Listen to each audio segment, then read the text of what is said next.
الحبيب الكريم ونحن على ذلك من الشاهدين والحمد لله رب العالمين. Al-mukarramun wal muhtaramun, yang sama-sama kita hormati, yang kita muliain, yang kita cintai, para habaib ke bawah itu, kalau dilepasin, yang banyak hadir di sana. Enggak, kalau dilepasin itu semuanya. Akhina, guru kita, orang tua kita, Al-Habib Abdullah bin Ali Al-Attas. Wabil khusus guru dan orang tua kita juga Al-Habib Ali bin Yahya. Jadi ngimbang timbang Wakafatil habaib yang lainnya. Dilepas. Habib Syekhan Segaf dan para habaib yang lainnya.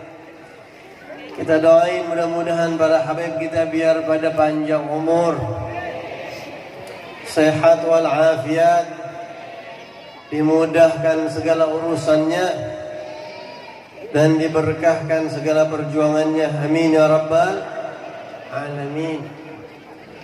Selama masih ada mereka para habaib, insyaallah akidah kita dijaga oleh Allah Subhanahu wa taala. Amin ya rabbal alamin. Para asatid, para tuan-tuan guru, pasti yang kontrolnya itu. Yang mungkin banyak hadir, mohon maaf kalau ada yang namanya kagak kesebut sama saya. Wabil khusus Al-Mukarram Al-Ustadz Sulaiman Jamal, Al-Mukarram Al-Ustadz Al-Haj Syafi'i, Al-Mukarram Al-Ustadz Abdul Mu'ti, Al-Mukarram Al-Ustadz Abdul Aziz, Al-Mukarram Al-Ustadz Yayat Hidayat, dan semua tuan-tuan yang lainnya, para orang tua, para sesepuh, para tokoh masyarakat, sendalnya, dan juga para pemuda-pemudi, bapak-bapak, ibu-ibu, panitia, gue nyariin bini takut ketuker, remaja Majelis Ta'lim Irbamin ya, remaja Masjid Baitul Mu'min. Kita doain semuanya, dan juga kita yang hadir di sini semuanya kita minta kepada Allah. Mudah-mudahan kita semuanya yang hadir di sini dosa-dosa kita diampuni oleh Allah. Yang punya hajat mudah-mudahan Allah gabulkan hajatnya. Yang sakit Allah sembuhkan penyakitnya. Yang punya masalah, yang ada urusan, Allah beresin masalah dan urusannya. Dan mudah-mudahan Allah wafatkan kita dalam keadaan husnul khatimah. Setelah kita hidup nikmat, bahagia, sejahtera, panjang umur, sehat walafiat. Dan mudah-mudahan nanti kita di surga diizinkan oleh Allah Subhanahu wa taala untuk bisa memandang, bisa berkumpul, bisa duduk bareng dengan para kekasih-kekasih Allah Subhanahu wa taala.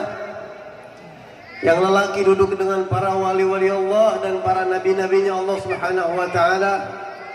Yang perempuan duduk dengan istri-istrinya Rasulullah, putri-putrinya Rasulullah sallallahu alaihi wasallam.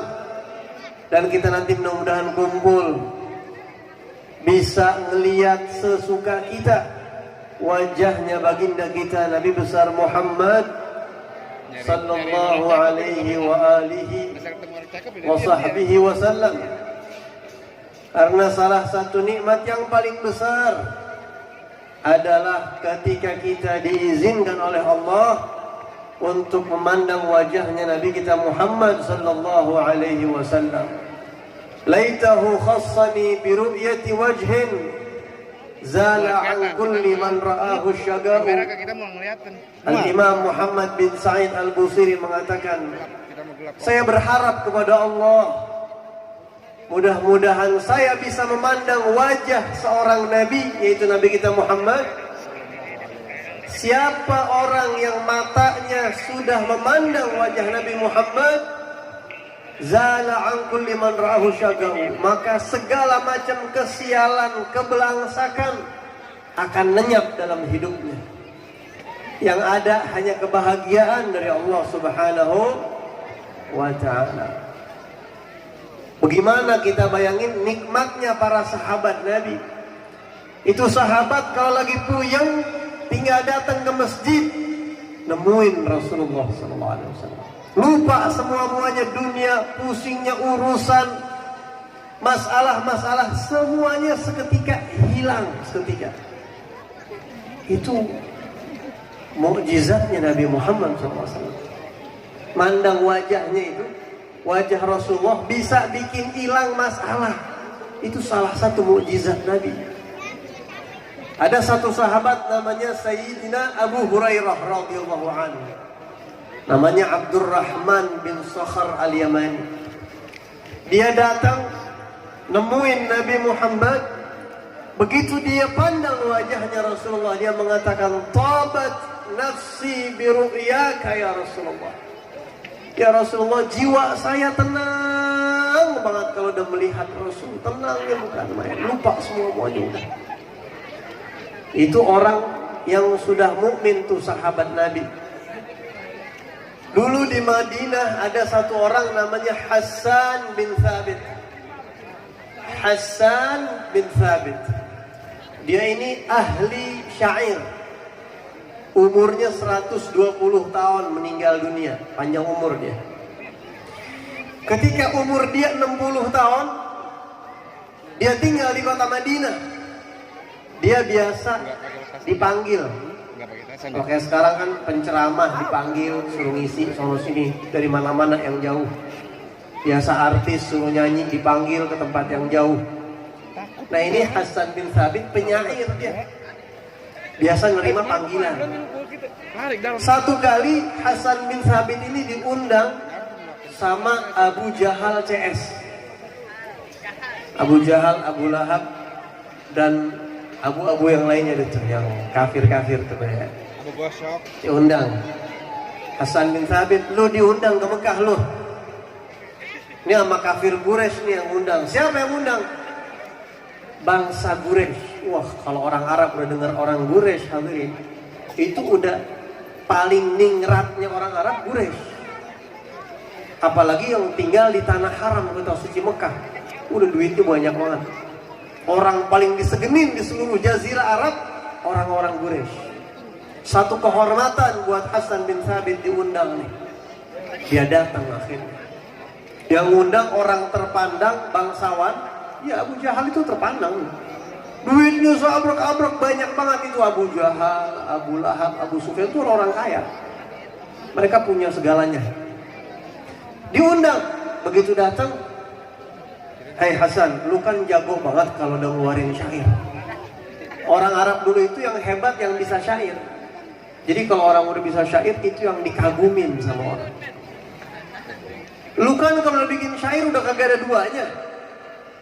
Kata Hassan bin Thabit, "Iya, terus apa mau kalian?" "Begini, nih duit buat lo." Dikasih datu mungkin bang seberapa puluh juta gitu kalau kata kita ya. "Ini duit buat lo dari kita rame-rame ini. Gue cuma minta lu bikin syair yang bikin enak syairnya buat celak Muhammad. Lu katain deh tuh satu orang, kita ada satu orang yang kita kagak demen banget, namanya Muhammad." Kata Hassan bin Thabit, "Orangnya mana?"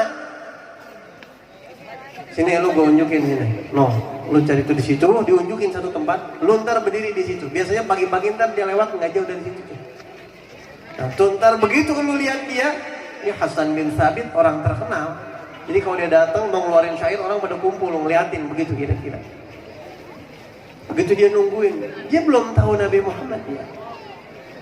Dia tungguin mana Muhammad. Kalau udah ngeliat terus dia keluarin syair, dia kata-katain Rasulullah habis-habisan dicela, begitu maksudnya. Tiba-tiba datanglah kekasih kita Nabi Muhammad. Manusia yang paling sempurna. Nggak ada wajah yang lebih tampan dari Rasulullah. Kagak ada badan yang lebih perfect dari Nabi Muhammad. Jalannya enak dilihat, mukanya enak dilihat, bulu matanya lentik, alisnya kereng. Udah pokoknya luar biasa dah. Ya, sama orang murah senyum, akhlaknya baik.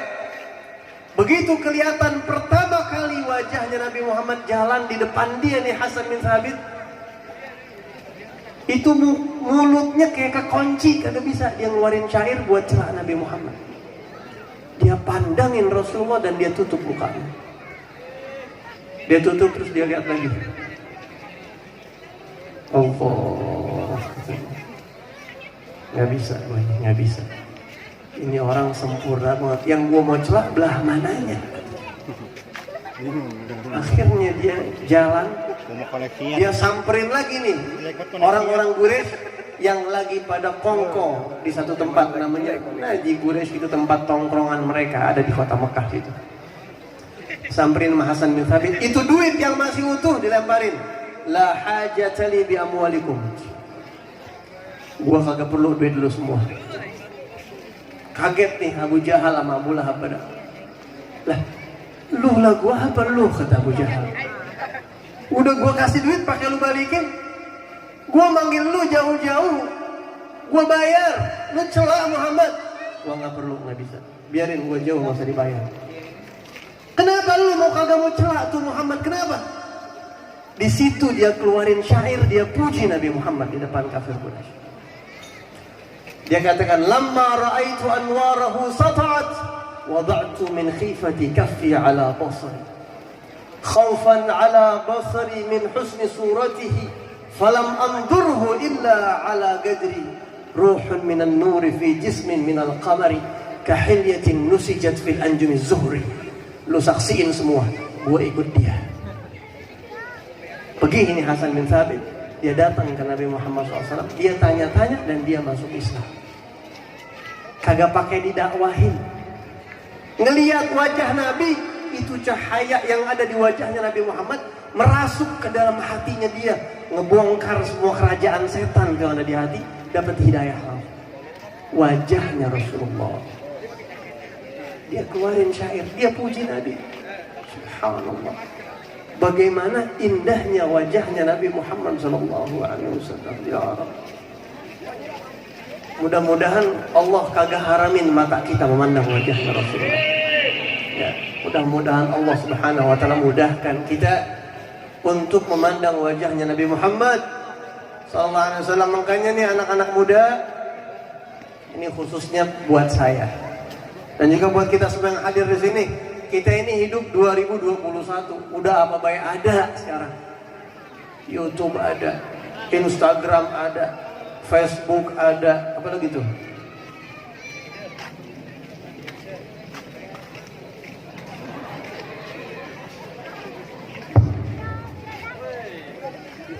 Oh, baterainya habis. Sampai mana tadi? Iya. Baik-baik. Ya. Sekarang baik-baik. Kalau kita mau ngapa-ngapain, ingat Rasulullah Sallallahu Alaihi Wasallam. Mudah-mudahan dengan kita cinta sama Nabi, kita bayangin. Mau ngapa-ngapain yang jelek, mau maksiat, mau ngapa-ngapain, bayangin. Lu mau ketemu Rasulullah gak? Rela gak lu korbanin pertemuan sama Nabi gara-gara maksiat ini? Bayangin tuh begitu. Begitu kita memaksiat, ingat Nabi kita Muhammad Sallallahu Alaihi Wasallam. Insya Allah kalau kita selalu ada nama Nabi itu, insya Allah bakal ngebentengin kita daripada maksiat-maksiat yang ada di depan kita. Ikhwani rahimakumullah. Terakhir, sebagai penutup, Habib Abdullah udah datang. Dan juga acara intinya itu maulid bentar ya. Terakhir sebagai penutup, saya juga ada acara lagi, mohon maaf banget, saya besok jam 3 mesti jalan keluar kota. Di Mekah, tadi beberapa, bukan di Mekah, di hari Senin kemarin ya berarti ya. Hari Senin kemarin. Ada satu orang nanya begini sama saya. Di mana itu? Di mana? Habib, ini kan bulan maulid nih, alhamdulillah kita mah ini orang Sumur Batu dan sekitarnya udah yakin banget sama maulid Nabi ya. Yakin gak kira-kira? Kira-kira kalau ada yang ngata nih, lu ngapain sih ikut-ikutan maulid? Ini mah kagak ada dasarnya. Nabi Muhammad kagak maulid, sahabat Nabi kagak maulid, ini bid'ah ini. Kira-kira kalau ada yang ngata begitu, goyang gak akidah kita? Enggak, insya Allah. Nah, kemarin ada yang nanya, Bib, saya suka maulid. Cuma saya pernah dengar keterangan ustadz-ustadz yang anti maulid. Dan dia bawain dalil-dalil. Akidah saya hampir goyang, Bib. Saya sih tetap mau maulid. Cuma tolong mantepin saya. Ada yang ngomong begitu sama saya. Akhirnya saya jelasin 1 jam kurang lebih. Cuma saya mau jelasin bagian terakhir aja nih buat renungan kita nih. Ini kira-kira maulid Nabi, dosa nggak sih kita bikin maulid Nabi? Oke. Kira-kira Nabi Muhammad ridho gak kita bikin maulid Nabi? Ridho. Nih 1 contoh. Sebagai penutup 1 contoh. Di Mekah ada 1 ulama luar biasa yang umur 15 tahun dapat gelar doktor dalam ilmu hadis. Ahli ilmu hadisnya Rasulullah SAW. Luar biasa. Beliau setiap datang bulan maulid, kalau udah bulan maulid kayak begini nih, itu beliau semua maulid dibaca. Maulid Simtud Duror dibaca, Maulid Ad-Daibai dibaca, Maulid Al-Barzanji dibaca, Maulid Al-Azab dibaca. Semua maulid dibaca. Khusus di Maulid Daiba yang ntar kita baca. Bahkan beliau sempat menulis kitab tentang hadis-hadis, penjelasan tentang isi kitab Maulid Daiba itu. Ada takhrij hadisnya. Pada tahun 2005 beliau meninggal dunia. Di Mekah beliau dikuburkan di Ma'la. Ma'la itu komplek pemakaman istrinya Nabi Muhammad, Sayyidah Khadijah di situ. Termasuk beberapa ulama-ulama besar di situ. Nah di Mekah itu kalau ada orang meninggal itu dicek ntar, misalnya per 6 bulan dicek jenazahnya masih utuh gak. Kalau kagak utuh berarti nanti bakal ditumpuk lagi di situ. Tapi kalau utuh itu tanah kagak bakal ditumpuk jenazah yang lain nanti kalau udah meninggal. 6 bulan dicek masih utuh, setahun dicek masih utuh, 2 tahun masih utuh, 3 tahun masih utuh kayak baru sehari dikubur. Jenazahnya awet, asli, hidup seperti para nabi. Para nabi itu semua jenazahnya utuh, nggak dimakan sama tanah, nggak dimakan sama bumi. Para nabi, para wali, para kekasih-kekasih Allah. Siapa beliau? Beliau adalah Profesor Dr. Al-Habib Al-Sayyid Abuya Sayyid Muhammad bin Alawi Al-Maliki Al-Hasani rahimahullah. Itu ama maulid demennya bukan main. Beliau dimusuhin di Mekah gara-gara suka ngadain maulid. Nah kalau emang maulid dosa, kagak mungkin jenazahnya itu awet. Nggak mungkin kayak para nabi. Kalau emang maulid itu durhaka, nggak mungkin Allah jaga jenazahnya beliau. Bukti, dan orang Mekah semuanya tahu. Cuma mereka kadang-kadang yang udah tahu buta matanya, kupingnya budek, hatinya ketutup. Jadi udah jelas nyata ini orang soleh baca maulid Allah ridho sama dia. Yang baca maulid Allah ridho. Sampai dikubur bertahun-tahun utuh jenazahnya. Nah ini buat ngiyakinin kita, jangan khawatir. Apa yang kita jalanin saat ini sudah dijalanin sama para wali-walinya Allah Subhanahu wa ta'ala. Ntar pas dibacain maulid kita ikut biar khusyuk, sholawat sama Nabi biar khusyuk. Kita bayangin Nabi Muhammad SAW yang punya sakit, yang punya hajat, bayangin ntar pas lagi maulid. Pas lagi mahalul qiyam, ya Nabi salam alaika. Ngomong di dalam hati, ya Allah berkahnya Nabi Muhammad, hajat saya ini, tolong kabuli. Penyakit saya ini, tolong sembuhin. Minta di situ. Di sini doa diijabah sama Allah Subhanahu wa ta'ala. Itu aja yang saya sampaikan. Kita baca suratul Fatihah. Kita doain mudah-mudahan semuanya yang terlibat acara malam hari ini, mudah-mudahan Allah Subhanahu wa ta'ala berkahkan hidupnya, kabulkan hajatnya. Ala hadhihi niyyah wa ila hadratin Nabi. Al-Fatihah. A'udzu billahi minasy syaithanir rajim. Bismillahirrahmanirrahim. Alhamdulillahi rabbil alamin. Ar-Rahmanir Rahim. Maliki yaumiddin. Iyyaka na'budu wa iyyaka nasta'in. Ihdinas siratal mustaqim. Siratal ladzina an'amta 'alaihim ghairil maghdubi 'alaihim waladdallin. Kurang lebihnya saya mohon maaf. Hadani Allah wa iyyakum ajma'in. Wal 'afwu minkum. Wassalamu alaikum warahmatullahi wabarakatuh.